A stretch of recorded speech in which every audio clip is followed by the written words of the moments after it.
Okay. Hello, everybody. My name is Renee, and I work for Girl Scout Spirit of Nebraska. I'm a program specialist, and today we're going to talk to Elyse about her Gold Award project. Elyse, do you want to tell us a little bit about yourself? Do a short introduction. Yeah, so my name is Elyse Schweikert. I'm from Papillion, Nebraska, and I was in Girl Scouts for 12 years from first grade all the way through senior year. Okay, and can you give a brief explanation of your Gold Award project?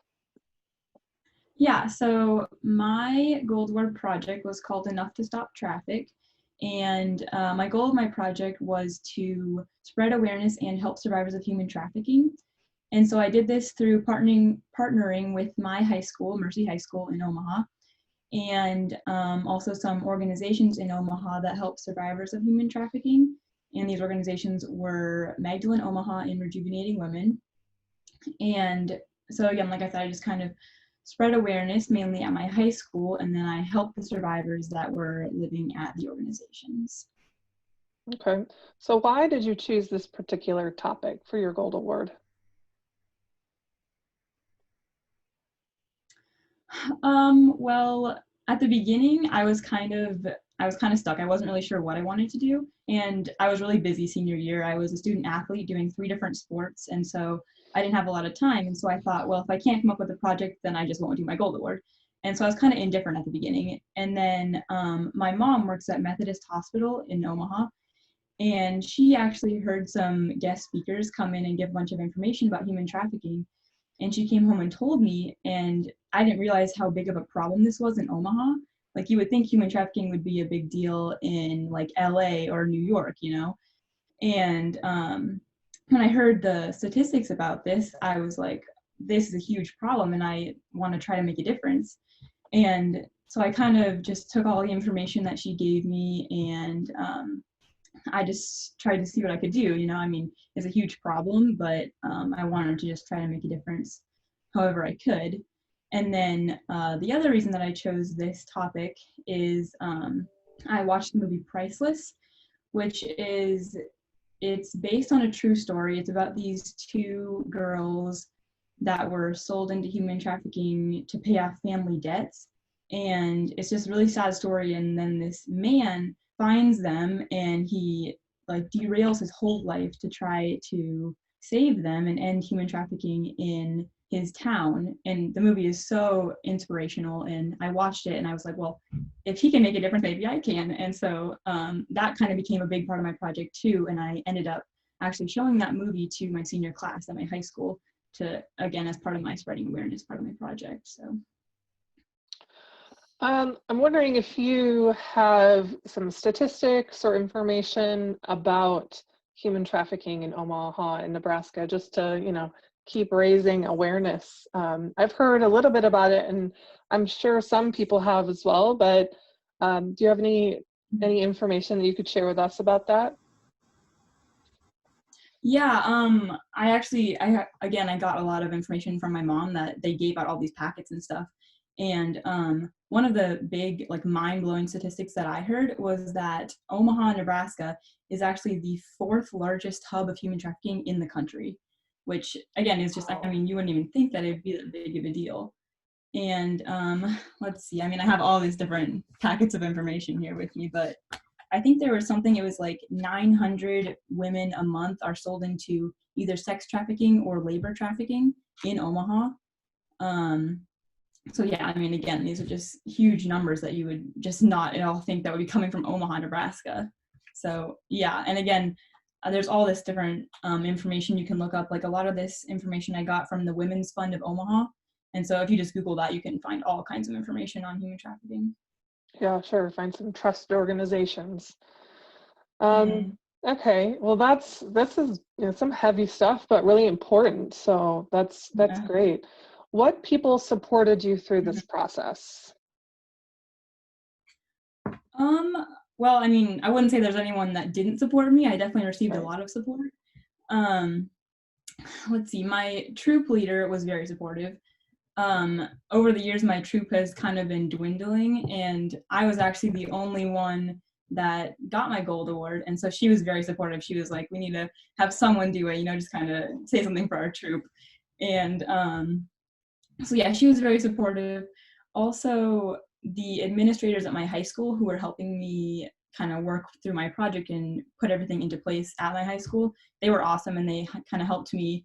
I mean, like, I came up with all these plans, and for them to be working with the schedule of a whole high school and try to figure out how to put in my plans was a lot of work, but they were really helpful with that. And then also my mom was really helpful. She was just, I mean, she was always there and supportive. And again, like I said, I was really busy senior year, and so this got really overwhelming. And so she was always there to help me, like, write emails or do whatever I need, or just for some like emotional support when I was getting a little overwhelmed. So yeah, I'd say she was definitely one of the most supportive people that helped me. Okay. Well, you talked about this a little bit, but was it difficult for you to pick a topic, or was it like a lightning bolt moment for you and you realized you could do this? What was it like to pick the topic? Yeah, so like I said, I was kind of indifferent at the beginning. I was like, well, I mean, I'm really busy, so if I can't find a topic, then that's fine, I'll just skip it. And so I mean, at the beginning, I couldn't pick one because I didn't have any ideas. And then, like I said, my mom came home one day and was like, here's all this information that I got. And I was like, wow, that's like, it's from all these people that are trying to make a difference. And I thought, well, maybe I can at least try to make a difference in this too. So I mean, yeah, I didn't have any ideas prior to that. So then I heard that and I was like, well, this is perfect. So I'll just do Hmm. this. Okay. How long did it take you, like from the night your mom came home with the trafficking information? I'm guessing that's kind of the start, to the finish. What Mhm. was that process like? So I started in, I believe it was September, like middle of September of 2018, which is my senior year of high school. And so that's when I just kind of started getting all these ideas and kind of trying to organize my information and stuff like that. And then I kind of got started in October. I started reaching out to the organizations in my high school and meeting with people and kind of just figuring everything out. And again, like I said earlier, I had all these different ideas, and I was like, well, I want to try to like make all this happen. And so the first time that I actually like gave my proposal to the Gold Award Council, they were like, well, this is a lot, so how about you go home and reorganize and come back? And I was like, okay, well, that's probably a good idea because I had a lot on my plate. So I had to figure out what I actually wanted to do, and then I had to go back. And so that was kind of, I had to like take a step back and kind of start over and figure out what exactly I wanted to accomplish with this. And so yeah, that again was in like October, like beginning of November. And then I think that was kind of my, again, like organizational period. And then by December, I started putting things into place. And I think my first activity that I organized was I had a cold weather gear drive at my high school to donate items to these organizations with the women that they were helping. And so yeah, that was beginning of December, I believe. And then again, after that, things kind of started to fall into place. And so then in January, I was started work on my prayer partner program that I was organizing, which was a program that kind of linked the students at my high school to the women that were staying at the organization, so that the students would pray for the women, and then they had these little bookmarks that I created that we would send to the organization so that they had something tangible to kind of have and know that someone's praying for them. And so that was a big process also. I had to order all these bookmarks, and then I had to set it up at my high school and set it up at the organizations and get agreements and everything. So that I think I started organizing that in January, and my goal was to have it started in January, but I don't think it actually like got up and running until April because just I had all this other stuff going. So that was an ongoing process. And then my next things, let's see, I think I have a schedule here somewhere. I know in March I was doing a lot also. I think that was when I showed the movie Priceless to the senior class in March. And then I also had in either end of March or beginning of April, I, as a fundraiser for the organizations, I sold these bracelets, just little rubber bracelets like this. And I don't know if you can read, but it says "End Human Trafficking" on there. And so I sold these at my high school, and then I donated all the profits to the organizations. So that was one of my main fundraisers. And that was in March. And then after that was April, I was kind of trying to wrap things up. And let's see, so then there was a day with my high school was kind of planning to bring in some guest speakers about human trafficking. And so I helped them with that. And I actually emailed the speakers and said, hey, come and talk at our high school and kind of help me to spread awareness for my gold award. And so these are like well-known guest speakers that have, like, one of them worked in the field of human trafficking. She was a nurse, and then had experienced a lot of patients that had been victims of human trafficking. And so she was trying to start a new program in hospitals that would kind of help recognize the signs of human trafficking better. And so I emailed her and another speaker, and they came in and spoke at my high school. And that was in April. And so then that was, again, kind of wrapping up the spreading awareness part of my project. And then I think that was the last main activity. And then by the beginning of May, I was just kind of setting up my, or like organizing my final report and getting everything together and making my budget work out and everything like that. So yeah, again, it was just a long ongoing process, pretty much from September to May of my senior year. And but yeah, I mean, it took longer than I thought it was going to, but eventually got everything accomplished that I wanted to. So Yeah, you had a lot of working parts in that, like that you just kept yeah. listing all these different projects and parts of your gold award. That's a lot of work. Very impressive though. Yeah. What were some of the hardest parts or like the barriers that you ran into? Um, so as I mentioned, I think timing was kind of a lot of, it was definitely a struggle for me. Like I said, I was really busy. And so I kind of, again, I started out with all these ideas and I wanted them to all happen right now. And like that, it doesn't work that way, you know? And so I had to talk with my high school and I had to organize all these projects. And it turns out my high school just had a lot more going on than I thought they did. And so with speaking to the principal who's in charge of everything, she was kind of like, well, we have to slow down and figure out when we can fit this stuff in. And so that was a little frustrating for me, but then I was like, okay, well, you need to work with the schedule of the whole high school. So that kind of put me back a little bit and slowed me down. But like I said, I still got it figured out. But yeah, so timing was definitely one of my biggest barriers.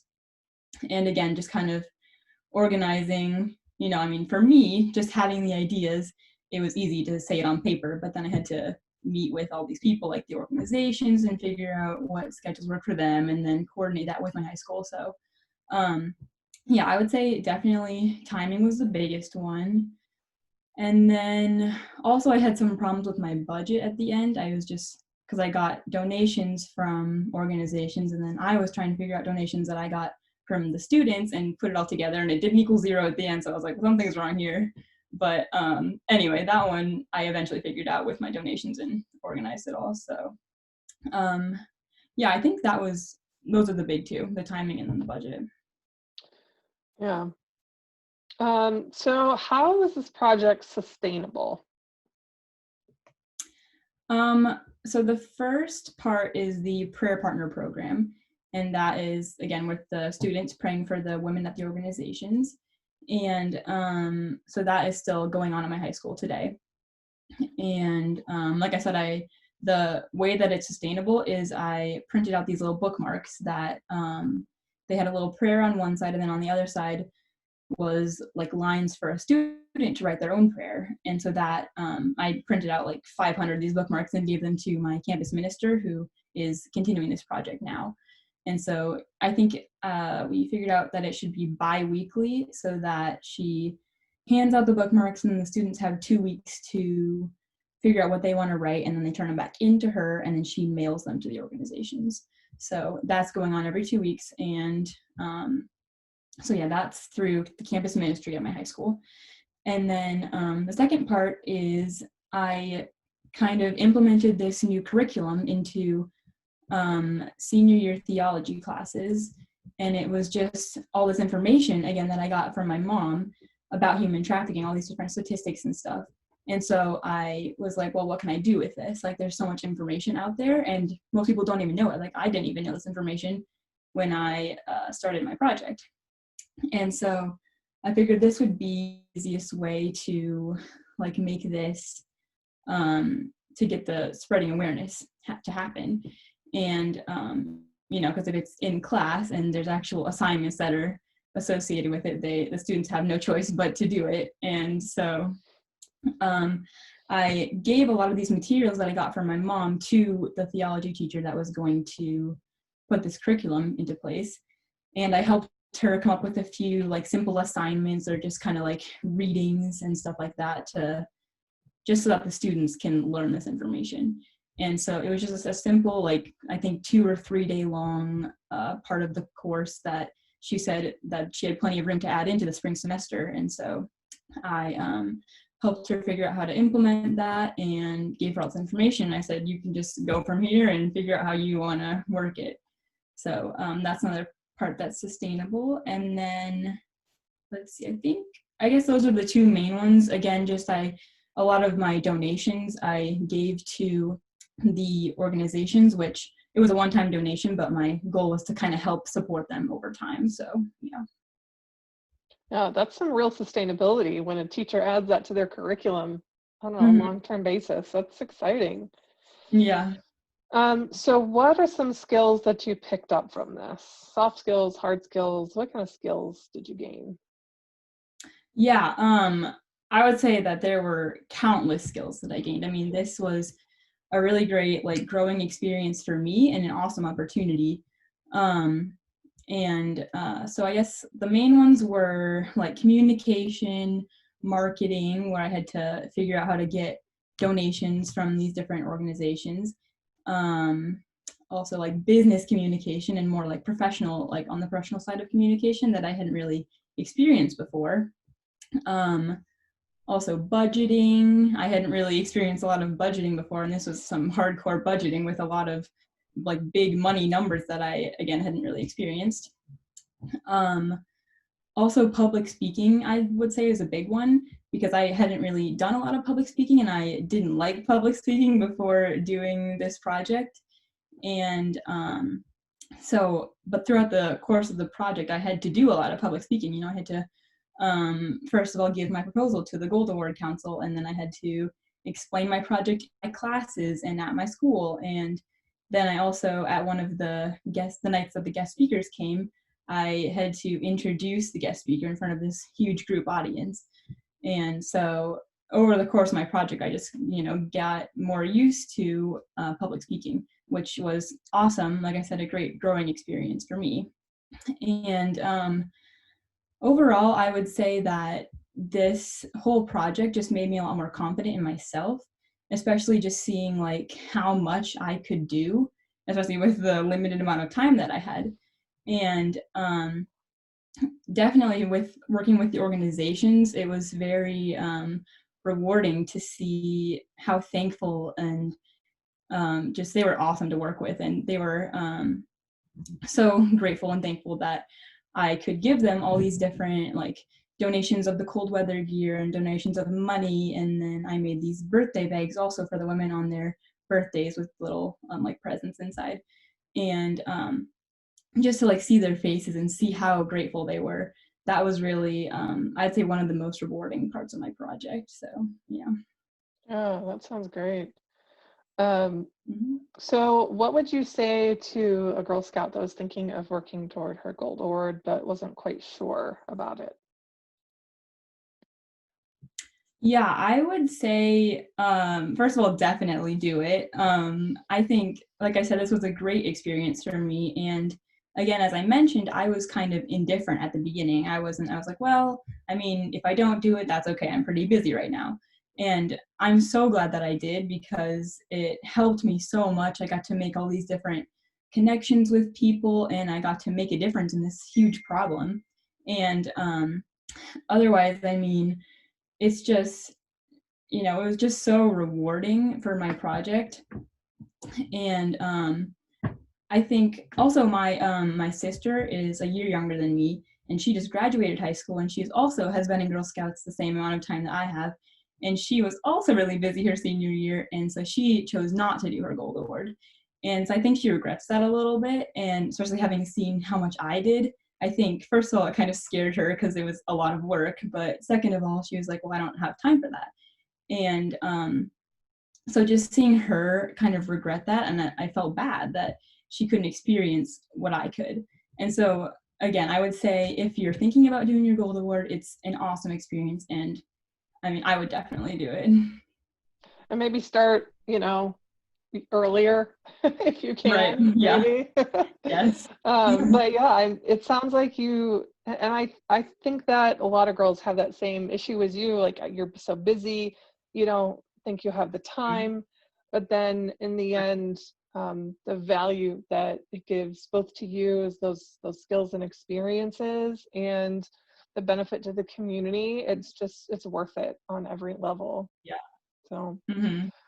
Well, thank you so much for sharing about this. I really enjoyed hearing about your project. I'm sure lots of other people will as well. So, um, Hmm. congratulations on that, and Thank you. good luck with the rest of your schooling. So.